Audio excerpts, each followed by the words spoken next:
दोस्तों, एक्सेल की amazing and powerful video में स्वागत है, जहां पर हम सीखेंगे डेटा एंट्री करना। Data entry is a very important term है। साथ ही एक कंफ्यूजन टर्म भी है। मैक्सिमम जहां लोग होते हैं फ्रेशर और नए कंप्यूटर के जानकार, जब वो जॉब के लिए जाते हैं वो लोग कंफ्यूज हो जाते हैं। एक्चुअल में डेटा एंट्री करना इतना कठिन नहीं है और ज्यादा बिग टर्म भी नहीं है। तो मैं आपको क्लियर कर दूं कि डेटा एंट्री एक बहुत ही सिंपल टर्म है। डेटा एंट्री होता क्या है, डेटा एंट्री का मतलब क्या है? डेटा एंट्री का मतलब एक डेटा दिया जाता है, या आप इन अ फॉर्म ऑफ पीडीएफ और in form of digital data, और उसी डेटा को एक्सेल में या जिस भी सॉफ्टवेयर में बताया जाता है वहां पे सिंपली आपको टाइप कर देना है और उसका एंट्री को ही उसी की एंट्री की जाती है। That is a simple process of data entry. Data entry is the very simple term provided by in informed information in form of PDF और in form of digital. Look at and feed it. But for fresher, this task is very hard and so difficult because they not know the simple tricks to work in Excel to easily perform their tasks. आज के इस video में मैं आपको medical related data होता कैसे है, जैसे कि मेडिसिन का एंट्री करना। तो make sure watch this video, it is a full of information होने वाला है। Let's begin this topic. Normally come to computer screen, आप देख सकते हो मेडिकल रिलेटेड डेटा मैंने यहाँ पे प्रिपेयर किया हुआ है। There is a many term it's may confuse you, such as batch number, product name, manufacturers, HSN code, purchase rate, quantity, MRP, sale, manufacture date and expiry date। ऐसे बहुत सारे term होते हैं जो आपको कंफ्यूज कर सकते हैं दोस्तों। तो यहाँ पे मैं आपको बताऊंगा कि आप कैसे एक डेटा क्रिएट कर सकते हैं। तो सिंपली हम यहाँ पे जाएंगे, टाइप कर देता हूँ सबसे पहला जो बैच नंबर का मतलब होता है एक सीरीज। जैसे कि आप देख सकते हैं 1 to 10,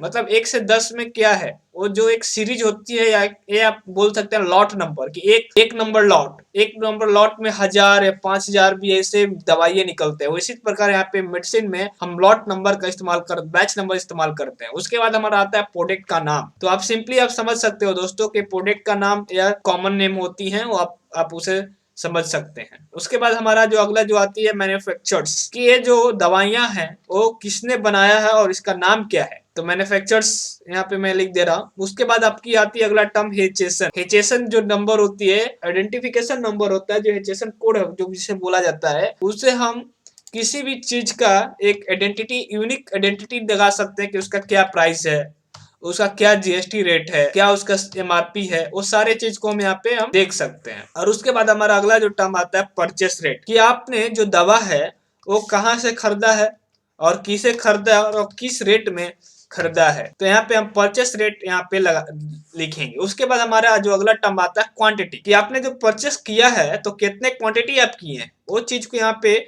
हम लिखेंगे। तो इसके लिए हम क्वांटिटी लिख दे रहे हैं। उसके बाद जो हमारा अगला जो टर्म आता है एमआरपी, जो मार्क प्राइस होती है, जो बॉक्स के ऊपर लिखे रहते हैं, वो हमें यहाँ पे बताना है कि जो हमारा दवाई है वो कितने रुपए का आपने खरीदा है, वो चीज को यहाँ पे लिखेंगे। उसके बाद जो हमारा अगला जो मेन एंड मोस्ट टर्म आती है वो सेल्स आते हैं, सेल्स रेट आते हैं, कि ये जो दवाइयां हैं वो कस्टमर को कितने रुपए में देनी है। उसके बाद जो हमारा अगला जो टर्म आता है मैन्युफैक्चर्स डेट आता है, तो मैन्युफैक्चर्स डेट यहाँ पे हम टाइप कर लेंगे। उसके बाद जो हमारा अगला जो लास्ट टर्म आता है वो हमारा जो टर्म है एक्सपायरी डेट का आता है। तो मैं यहाँ पे सिंपली यहाँ पे लिख देंगे एक्सपायरी डेट, और सिंपली इसको सिलेक्ट करेंगे दोस्तों, और यहाँ पे फॉर्मेट पे क्लिक करेंगे। यहाँ पे auto cell fit with column कर देंगे तो ऑटोमेटिक जो है अपने विथ के अनुसार ये जो सेल में फिट हो जाएगा। उसके बाद यहाँ पे दोस्तों सिलेक्ट करेंगे सिंपली, और यहाँ पे मर्ज इन सेंटर के ऊपर क्लिक कर लेंगे। और दोस्तों यहाँ पे हम जाएंगे और यहाँ पे लिखेंगे मेडिसिन। आपको जो लिखना लिख सकते हैं दोस्तों। तो मैं यहाँ पे मेडिसिन बिलिंग डेटा लिख दे रहे हैं।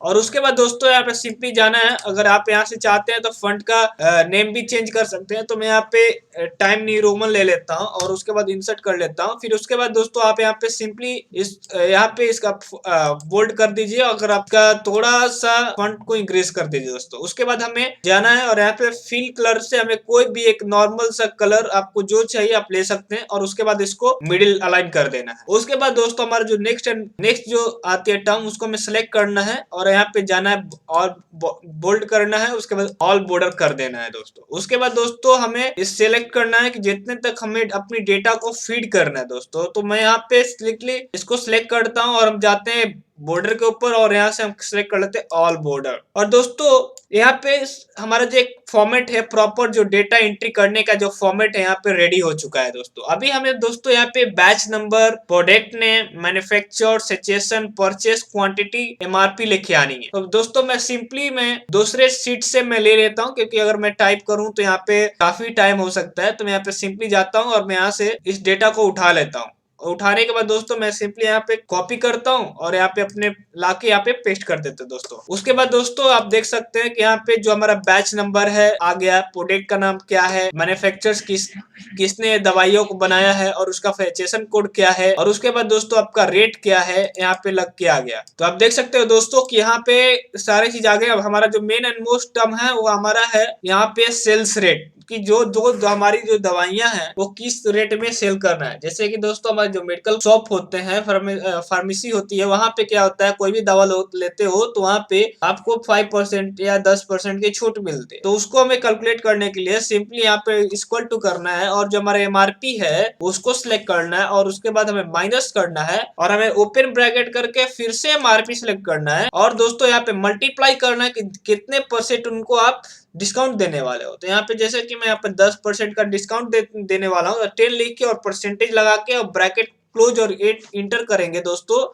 तो यहाँ पे देख सकते हैं कि यहाँ पे आपकी प्राइस लग के आ गई। उसके बाद दोस्तों आपके जो अगला जो टर्म होता है मैन्युफैक्चरर्स डेट, कि ये जो दवाइयां हैं कितने तारीख को ये बना हुआ है और कितने तारीख को जाके एक्सपायर होगा। तो सपोज डेट मैं यहाँ पे ले लेता हूँ, ये जो दवाइयां हैं वो 12/12/2022 में बने हुए हैं और जो ये जो दवाइयां हैं, ये जो डेट जो दवा है ये 01/01/2023 में बने हुए हैं। तो सिंपली दोस्तों आप यहाँ पे मैन्युफैक्चरर्स जो डेट है आप यहाँ पे फीड कर दीजिएगा। उसके बाद जो हमारे आता है अगला जो नेक्स्ट एंड मोस्ट टर्म, कि हमारा जो एक्सपायरी डेट क्या है। अगर ये जो दवा है 12/12 को बनता है तो इसका एक्सपायर कब होने वाला है, 1 साल में होने वाला है, 6 महीना में होने वाला है। तो आप दोस्तों यहाँ पे अपने हिसाब से आप जो एक्सपायरी डेट आपको जो डेटा में मिलेगा दोस्तों आप उसको देख के यहाँ पे इंसर्ट कर देना है। तो मैं यहाँ पे सिंपली मैं यहाँ पे इंसर्ट कर देता हूँ 11 तारीख को 12वां महीना में 2023 में एक्सपायर हो जाना है। मैं यहाँ पे सिंपली टाइप किया और इस पे हमने नॉर्मली फीड कर दिया दोस्तों। अभी जो दोस्तों जो आप देख सकते हैं कि जो हमारे जो फॉर्मेट है, जो मेरे जो मेडिकल बिलिंग का जो डेटा है मैंने एक कॉपी करके यहाँ पे रख दिया है दोस्तों। सिंपली दोस्तों इसको थोड़ा सा फॉर्मेटिंग कर लेते हैं, क्योंकि यहाँ पे फॉर्मेटिंग करने से थोड़ा हमारी जो लुक होती है इनहांस हो जाती है। तो मैं यहाँ पे सिंपली मैं सिलेक्ट कर लेता हूँ और यहाँ पे जाके मैं एक फील कलर दे देता हूँ। तो यहाँ पे सिंपली मैं जाके यहाँ पे एक फील कलर दे दिया और उसी प्रकार फिर से मैं यहाँ पे सिलेक्ट कर लेता हूँ दोस्तों और यहाँ पे जाके एक और अगेन फील कलर यहाँ पे दे देते हैं दोस्तों। उसके बाद दोस्तों हमें यहाँ पे एक चीज इंसर्ट करना है। अगर हमारा जो ये सेल्स रेट है, एमआरपी है और जो हमारा परचेस रेट है, अगर हमें एक स्टैंडर्ड अकाउंटिंग फॉर्म में देखना है तो सिंपली यहाँ पे जाएंगे और यहाँ पे कामा स्टाइल पे क्लिक करेंगे तो यहाँ पे आ गया, लग के आ गया दोस्तों। उसके बाद दोस्तों आपको यहाँ पे पीसेस लेके आना है। तो पीसेस ले आने के लिए सिंपली सिलेक्ट करेंगे और यहाँ पे राइट क्लिक करेंगे, फॉर्मेट सेल पे जाएंगे और यहाँ पे कस्टम में जाके और यहाँ पे जनरल के पास में आप हैच लगाएंगे और उसके बाद इस पे डबल कोट और यहाँ पे पीसीएस लिख के डबल कोट और ओके जैसे करेंगे दोस्तों आप देख सकते हैं पीसेस लग के आ गया। तो होप यू अंडरस्टैंड कि कैसे आपको कितने ही बड़े से बड़े डेटा